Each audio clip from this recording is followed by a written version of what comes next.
우리 염승원 이사님과 함께 증시 개장 상황 한번 짚어봐야죠. 어서 오십시오. 네, 안녕하세요. 네, 반갑습니다. 아, 어서 오세요. JYP 어떻게 오늘 주가 괜찮습니까? 오늘이요? 어제 괜찮았죠? 어제 괜찮았어요. 네, 어제 괜찮았습니다. 네. 스트레이키즈 네. 전 세계적으로 엄청 잘 나가는 모양. 쓰레키즈 멤버 한 명만 얘기해봐요. 스트레이키즈 member는요 모두가 그냥 한 명이라고 생각하시면 돼요. 한 팀이 하나의 정신, 하나의 몸처럼 아이고야. 움직입니다. 그 이름 하나하나가 중요한 게 아니에요. 아이고야.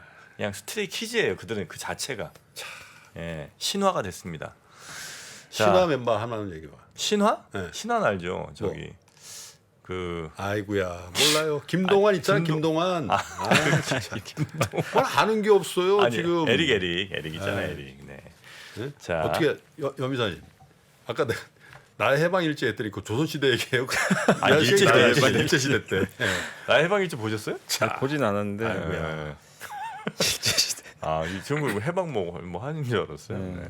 거기 그 나의 아저씨 그 작가분이 쓰신 네, 그거랍니다. 네. 대사가 장난 아닙니다. 네, 아, 너무 좋았잖아요 나의 아저씨도. 술 한잔 하죠, 아저씨. 아, 너무 멋있어. 마이 미스터. 네. 자, 오늘 이제 9시가 됐습니다. 벌써 증시 개장 한번 살펴보죠. 네, 현재 이제 시장이 출발했고요. 오늘 코스피는 약세 출발했습니다. 네. 마이너스 2.78포인트, 2,666포인트 기록하고 있고요. 0.1% 정도 소폭 하락이 있고 코스닥은 상승 출발했습니다. 1.47포인트 이제 상승하면서 887.91포인트 기록을 좀 하는 출발을 보였고요. 오늘 일단 FNF가 출발이 좀 좋고 어제도 좀 견조했는데 이제 중국이 상이 시간 내일부터 또 이제 재개발을 좀 연말이니까. 하기 때문에 기대감이 높아지고 있고 또 LS가 2.2% 그리고 오늘 OCI가 2% 정도. 요새 이제 태양광에 대해서 긍정적인 보고서가 굉장히 많더라고요. 하나솔루션도 1.6% 정도. 그래서 태양광 섹터들도 주가가 좀 견조하게 출발을 했습니다. 그리고 오늘 CJ제일제당도 한 1% 가까이 반등을 하고 있고요. 대부분 이제 강보합 아니면 약보합 정도 이렇게 기록을 하고 있고 하락하는 기업은 오늘 포스코홀딩스가 한 1% 정도 빠졌고 HMM이 0.4% 정도, 삼성전자가 0.4% 정도, 하이닉스도 0.4% 정도 일부 좀 하락하면서 주가는 좀 차별화되고 있다라고 보시면 되겠습니다. 그래서 오늘 시총 상위 기업들은 조금 이제 약보합권 머물고 있고 그 밑에 있는 좀 중소형주들이 견조한 모습을 일단 오전에 보여주는 것 같습니다. 그리고 코스닥으로 넘어가면 오늘 코스닥에서는 HLB 생명과학이 한 3% 정도 주가 반등을 해주고 있고 게임주죠. 데브시스터즈가 1.7%, 자이언트 스텝이 한 0.8% 정도 반등을 하고 있고요. 그리고 뭐 클래시스가 1.4% 정도 이렇게 좀 강보합 정도 기록을 하고 있고 나머지 기업들은 조금 부진한 편인데 오늘 뭐 메지온이 1.5% 정도 하락을 했고요.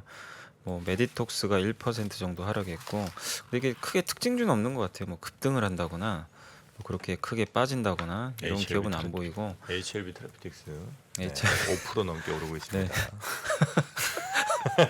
좋아? 아니 특징주가 있는데 왜 없다고 그러시니까 이 정도면 아 이제 저 염이사가 일부러 그거 뺀 거지. 뺀 거예요? 아유 아니 그래도 이게 특징주인데 오늘 개인 방송도 아니고. 네. 아, 지금 전국에서 지금 네? HLB 6, 테라피틱스 7만 분이 보시는 5% 올랐네. 개인 방송화에. 테라프틱스 좋습니다. 아니, 얘기하자마자 3%대로 떨어지네. 네. 아, 그나저나 저기 뭐죠? 그 제가 전략적으로 들어갔던 그 선거 관련주 있지 않습니까? 안 뭐였지? 가네. 그 어떤 지능 거죠? 기업이라고. 지능 기업. 지능 기업. 어떻게 됐어? 안 가요. 원래 제 계획은 엊그제 팔았어야 되거든요. 엊그제니까 지난주 금요일쯤에 와, 안 가네. 안 가. 아니 뭐 건설주 돈고주. 전체도 다 돈고주입니다, 안 가고요. 이거. 거의 이제는. 다 지금 아니 원래는 이때 가야 되는 거 아니에요? 돈고. 아직도 그런 투자를 한다니 진짜. 아, 돈고. 아, 정말 열받습니다. 4월 말에 한번 이제 그때 움직이고 아, 안 가. 다음 대선 때까지 기다려. 4년 묵히는 거예요? 자, 네, 그리고요. 그래서 오늘 뭐 그래서 이게 네. 큰 특징은 없는데 그나마 이제 업종으로는 태양광이 가장 좋은 것 같아요. 태양광 섹터가 태양광 오늘도 좋습니다. 그래서 오늘 코스피가 2포인트 정도 올랐고요. 현재 상승 종목이 556개, 하락이 206개 정도 기록하고 있고 코스닥도 2포인트 비슷하게 올랐고 상승이 795개, 하락이 437개니까 뭐 대형주보다는 중소형주가 오늘 분위기 좋다라고 보시면 되겠고 네. 오늘 일단 오전에 외국인들이 좀 매도를 좀 하고 있습니다. 한 700억 정도 팔고 있고 코스닥도 한 400억 정도 팔고 있는데 어제 한 외국인들이 3천억 넘게 순매수를 해줬는데 오늘은 다시 오전에 좀 매도 규모가 좀 큰 것 같고요. 반면에 기관 투자들은 일단 방어를 하고 있습니다. 오늘 아마 전기전자 쪽에 대해서 매도가 좀 일부 있는 것 같아요. 전기전자를 한 354억 정도 순매도를 하고 있고 그거를 이제 기관 투자가 일단은 방어는 하고 있지만 전기전자 매도가 일단 외국인 중심으로 해선 많이 나오는 것 같습니다. 그리고 오늘 섹터 쪽으로는 오늘 수산 관련주가 좀 약간 강한 편이고요. 그다음 전력 설비 관련주들도 오늘 강하고 자동차 대표주들도 오늘 현대위아나 만도가 한 1% 이상 반등하면서 강세를 이끌고 있고 사료주들도 오늘 추가적으로 상승이 또 나오는 것 같습니다. 징징분들이 나오면 그 다음 날부터 징징 종목이 강해지더라고. 만두 속 터진 만두. 아 만도 오늘 오늘 가요? 올라가야죠. 희한하대. 꼭 고민 그러니까 아. 그거 같아. 진짜 힘들다. 그때가 바닥이라. 바닥이. 물론 이제 만두가 바닥인지 는 모르겠으나 참 그럴 수 징크스가 있어. 그럴 수 있겠네 그지? 진짜. 네. 그때가 딱 이제 진짜 개인 투자들 너무 힘들어할 때. 힘들어 네. 죽겠다고 그러면 오늘 누가 오시는지 오늘 종목 한번 뭔지 한번 오늘 찾아봐야 되겠네. 진짜 이 남자분이 나오시는데 오늘은 진짜 징징거릴만 하더라고요. 아 그래요? 네. 야, 수치가 일단 조금 마음에 듭니다. 수치가 수치가 1000% 수준 넘어가. 네. 그렇지 이 정도는 돼야 징징이지. 20% 빠졌다고 나오면 안 됩니다. 야 좋습니다. 네. 그래서 오늘 뭐 자동차 쪽 부품주 다 괜찮고요. 전기차 섹터도 역시 이제 같이 속해 있다 보니까 좋은 흐름이고 원자력 발전소도 약간 좀 반등하는 것 같고 그리고 오늘 타이어 기업들도 한 1% 이제 이쪽도 뭐 자동차 부품이라고 봐야 되겠죠. 그래서 그쪽 섹터가 견조하고 오늘은 또 조선업종도 한국조선해양, 현대미포가 한 1% 이상 상승을 해주고 있습니다. 한국조선해양. 네. 그래서 견조한 모습이고 그래서 이게 고르게 지금 반등하고 있어요. 어제랑 좀 비슷한 흐름인데 다만 오늘 어제도 해운주가 좀 빠졌는데 오늘 일부 HMM이 좀 빠지고 있고 인터넷 대표주가 어제 급등했다가 오늘은 한 0.8% 정도 네이버 카카오가 좀 밀리고 있고 반도체 대표주들도 아마 외국인 매도 때문인데 일단 삼성전자가 좀 약합니다. 마이너스 0.74%. 그래서 거래소가 마이너스 반전했군요. 네, 그래서 삼성전자의 외국인 매도가 좀 많은 것 같아요. 그 영향으로 일부 좀 반도체 대표주들이 좀 밀리고 있고 그래서 IT하고 해운 업종 이쪽이 약간 좀 약한 상황이고 이쪽 제외하고는 거의 대부분의 기업들은 좀 상승을 하는 좀 긍정적인 모습이 나오는 것 같습니다. 네. 네. 저는 있잖아요. 그 빨간색, 파란색이 이제 보통 올라가고 내려가잖아요. 표시가 되잖아요. 아침 한 9시 뭐 한 5분 넘어갔는데 이제 까만색일 때가 있어요. 그러니까 가격이 이제 위아래로 없는 거죠. 아 그때가 제일 불안해요. 뭔 사고 터진 것 같은 느낌? 아니, 까만 거예요. 보합? 아니 보합 그쵸 이제 보합이, 그러니까 어제랑 똑같은 가격이면 빨강 파랑이 없잖아요. 그렇지. 그렇게 그 계속 빨강 파랑 왔다 갔다 하면 괜찮은데 이게 한 10분 동안 까만색이잖아요. 얘 뭐 일이 터졌나? 얘 뭐 거래 정지인가? 이런 생각이 막 들면서 아니, 그러지 말고 네. 윤대현 교수를 한번 만나봐. 윤대현 교수? 어? 왜요? 정신과 전문의. 저보다 더 빠졌어요? 아니 그게 아니라 약간 내가 보니까 지금 주식 과몰입 상태? 과몰 입상된 것 같아. 알겠습니다. 네, 한번 좀 마음의 평정심을 찾도록 하겠습니다. 자 리포트도 좀 볼까요? 네네. 네. 그래서 오늘 이제 첫 번째 그 보고서는 잠시만요. 그 소형 모듈 원자로 관련된 이제 자료인데 그 삼성증권의 한영수 연구원님이 SMR이라 그러죠. 그거 이제 웹이나 뭐 세미나가 좀 있었던 것 같아요. 네. 그거 이제 갔다 와서 아마 쓰신 자료 같고 이제 그 발표자는 아마 두산 에너빌리티의 그 SMR 부분 실무자가 발표한 내용을 좀 요약을 좀 했습니다. 그래서 SMR 같은 경우는 뭐 특정 원전 기술 타입이 아니라 뭐 경수로나 뭐 고온가스 방식이 아니라 그냥 말 그대로 그냥 작게 만드는 거 작은 소형 원전을 지칭한다고 보시면 되겠고 설계도 되게 단순화돼 있고 작은 부지에 그냥 건설을 할 수 있어요. 그래서 뭐 굉장히 이제 뭐 이동성도 좀 좋다고 좀 보시면 좋을 것 같고 건설 비용도 당연히 좀 줄어들겠죠. 대형 네. 원전보다는. 그래서 또 현장에서 바로 또 설치가 되기 때문에 공사 기간도 굉장히 좀 짧아지니까 변수가 좀 작은 편이다. 이렇게 보시면 되겠고 이게 이제 원자력 발전 자체에 대한 수요가 지금 최근에 증가하고 있기 때문에 아마 2035년까지 꾸준한 성장이 예상이 되고 현재 전 세계적으로 70개 정도의 SMR 개발 프로젝트가 진행 중이라고 합니다. 근데 우리나라 같은 경우는 이제 두산 에너빌리티나 삼성물산 GS가 미국의 그 뉴스케일이라는 회사에 투자를 하고 있고 뉴스케일. 네. SK그룹은 미국의 테라파워에 투자를 하고 있다고 합니다. 그래서 가장 앞선 기술을 갖고 있다고 평가받는 회사가 이제 뉴스케일이고 네. 이게 이제 기존의 상용 원전 기술을 활용할 수 있는 이제 경수료형 모델이어 가지고 미국 원자력 규제 위원회로부터 이미 인증까지 다 받았고 아마 29년도에 미국 아이다호에 실제로 건설을 해서 네. 상업 운영을 할 계획이라고 이제 언급이 됐던 것 같아요. 그래서 두산 에너빌리티 같은 기업은 여기에 또 주주인 동시에 기자재까지 공급을 하고 있어서 네. 네. 아마 좀 관심이 필요하다는 내용이니까요. SMR도 한번 체크해 보시면 되겠고 KB증권의 이제 화학 담당하시는 백영찬 연구원입니다. 이분이 이제 하반기 화학 정유 전망을 좀 썼는데 네. 사실 여기서도 핵심이 그 태양광이에요. 요즘에 태양광 얘기를 굉장히 이제 화학업종 애널리스트들이 하반기 전망하면서 굉장히 긍정적으로 보고 있는 것 같은데요. 일단 올해 상반기에는 화학 정유업종 코스피 상대 수익률이 마이너스 3.3%로 좀 부진했는데 아마 이게 원재료 가격 부담하고 중국 코로나 영향 때문에 좀 안 좋았다라고 좀 평가를 했고 유일하게 주가가 상승한 절대적으로 상반기에 기업은 S오일밖에 없다고 합니다. 그래서 S오일이 워낙 뭐 서프라이즈한 실적도 냈고 좋은 흐름이 좀 나왔었고 하반기에는 지금 그 봤을 때 실적 면에서는 폴리실리콘 웨이퍼 이쪽 기업보다는 태양광 모듈 만드는 기업 그러니까 폴리실리콘을 이용을 해가지고 태양광 전지 만드는 기업이 수익성이 좀 좋아질 걸로 예상을 했고 22년도에 폴리실리콘은 공급가인 국면에 진입한 것으로 판단을 하는 것 같습니다. 근데 이거는 애널리스트마다 좀 다른 것 같아요. 생각들이. 네네. 현대차증권의 강동진 연구원님은 폴리실리콘을 또 굉장히 긍정적으로 보시더라고요.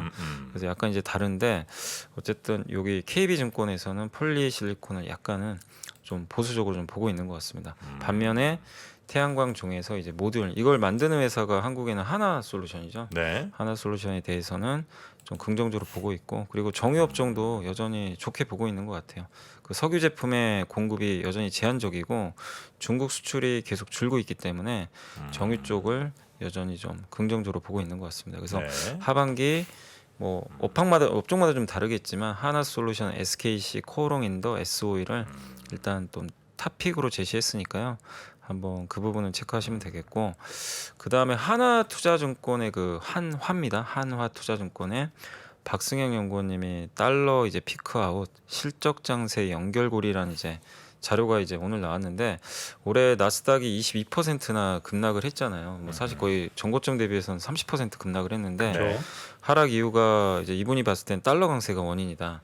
왜냐하면 그 미국을 대표하는 수출 기업들 애플, 구글, 마이크로소프트가 수출 비중이 좀 높기 때문에 달러 강세가 좀 부정적이었던 것 같고 그런데 이제 최근에 달러가 피크아웃 했죠. 원달러 환율도 급락을 하면서 네. 그래서 미국 기업들에 대한 실적 우려를 좀 경감시켜주지 않을까 이렇게 보고 있고 그리고 여기 박승영 애널리스트는 일단 중국 유럽 경기가 좋아질 걸로 좀 기대를 하고 있는 것 같아요. 최근에 독일, 프랑스, 이태리 10년 만기 네. 국채 금리가 지금 100bp 1% 이상 작년 말 대비해서 다 상승을 해버렸거든요. 근데 경기를 반영하는 게 10년 만기 금리니까 그리고 여기에 중국 경기까지만 하반기에 반등을 해주면 달러 약세는 지속될 가능성은 있다. 네. 이렇게 좀 보고 있고 그래서 지금 코스피는 6월에는 반등이 나온다면 이건 아직은 기술적 반등이지만 아마 본격적인 반등은 하반기에 나오지 않을까. 그 키포인트는 중국과 유럽의 경기가 좀 살아나는 거.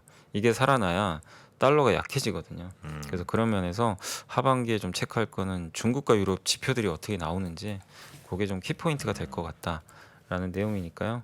참고하시면 될 것 같고 마지막으로 그 손해보험 업종 이제 네. 자료가 나왔는데 대신증권의 박혜진 연구원인데 2분기도 실적이 좋을 거라고 좀 추정을 했습니다. 그래서 삼성화재 DB손해보험, 현대해상 4월 자동차 보험 손해율이 이게 이제 리오프닝 하니까 좀 증가할 줄 알았는데 지금 이번 달에도 작년 동월 대비해서 감소했대요. 마이너스 0.4% 정도. 그래서 여전히 손해율은 개선이 되고 있고 다만 이제 그 올해 전반적으로는 손해율이 올라갈 가능성은 높겠죠. 아무래도 자동차 운행이 늘어나기 때문에. 근데 그런 걸 감안해도 2분기에는 자동차 보험 흑자는 계속 이어질 것 같다. 이렇게 좀 얘기를 해줬고요.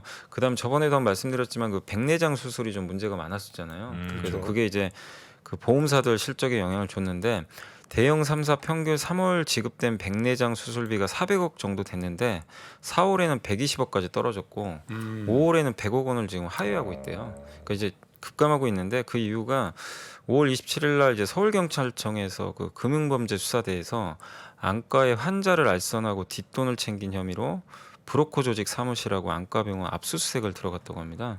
그러니까 이런 좀 약간의 문제들이 좀 일부 있었나 봐요. 네네. 백내장 수술과 관련해가지고 그래서 요거를 금감원이 지난 4월에 이런 것들을 뭐 브로커를 통한 수술 알선 행위를 보험 사기로 규정을 했어요. 그래서 신고자에게 포상금도 지급하기로 했다고 합니다. 그래서 이런 이제 가이드라인이 정해지면서 백내장 수술이 이제는 좀 쉽지 않아지겠죠. 예, 보험 청구가. 그렇겠죠. 그래서 앞으로 이런 부분들은 보험사 실적에는 긍정적으로 좀 작용할 것 같습니다. 그래서 2분기 실적도 좋고 이런 구조적인 내용도 있어서 좀 비중 확대 의견 제시를 한 자료니까 참고하시면 되겠습니다. 네. 자, 그 에너지 관련된 이야기들 뉴스들이 참 많이 나오고 있습니다. 예. 경수로와 중수로 혹시 그 차이를 아시는지 모르겠습니다만 그냥 얘기를 해. 아유, 자랑하고 싶으면 그냥 얘기를 해. 아까 그 타이밍 놓쳐서 얼마나 제가 답답했는지. 꼭 무슨 확인하고. 예. 응? 그 냉각제. 예? 응. 이게 이제 열이 엄청나게 날 거 아닙니까? 그거를 딱 적절한 수준으로 냉각해 주는 거, 그 조절해 주는 거. 요게 이제 중수로 하냐 경수로 하냐. 이게 이제 차이거든요. 예, 근데 이제 중수로는 천연 우라늄을 그냥 갖다 쓰면 됩니다. 그냥 우라늄을 갖다 때려 넣으면 여기 바로 그냥 원자력 발전되는데 경수로는 농축 우라늄 써야 돼요. 그래서 수입처가 달라질 수 있다는 겁니다. 그냥 우크라이나 같은 데 그냥 사오는 게 아니고 농축한 거를 사와야 된다. 요 차이가 좀 있습니다. 아니 근데 뭐 이렇게 큰 것도 아니고만 그렇게. 제가 언제 큰 거 도움되는 거 말씀드린 적 있나요? 생각나면 무조건 나가는 건데. 자, 그러면 원전 관련된 아주 큰 도움 받으셨다는 분들이 많이 계시네요. 고맙습니다. 어디 있어 어디? 중요한 어디 있냐고. 타이밍이 아니 채팅창에 없는 거 막. 아니 올라올 거 아닙니까 이제. 자, 아, 여러분. 진짜. 네. 이것도 거의 언론이에요. 우리도 거의. 막 거의 유사하는 거예요, 뭐야? 아니 그러니까 자기 사정 얘기를 하는 것까지 인정하지만 없는 얘기를 막. 집중해 주세요. 인남식 교수님 강의에 현장 수강생을 모집합니다. 완전히 다른 세계관과 생각과 네네네. 이질성을 가지고 있는 사람들이 살아나가는 현장을 볼 수가 있고요. 많은 화두를 각자 얻을 수 있는 공간이라 주말마다 중동 학개론을 통해서 우리에게 정말 귀한 영감을 주셨던 인남식 교수님. 위즈덤 칼리지에서는 교수님을 직접 만나 더 큰 감동을 느낄 수 있습니다. 직접 질문하고 토론할 수 있는 현장 수강의 기회. 6월 5일까지 신청하고 꼭 참여해 보세요. 새로운 세상에 눈을 뜨는 시간 위즈덤 칼리지. 위즈덤 칼리지의 모든 강의는 수강 신청 시점부터 1년 동안 반복해서 보실 수 있습니다.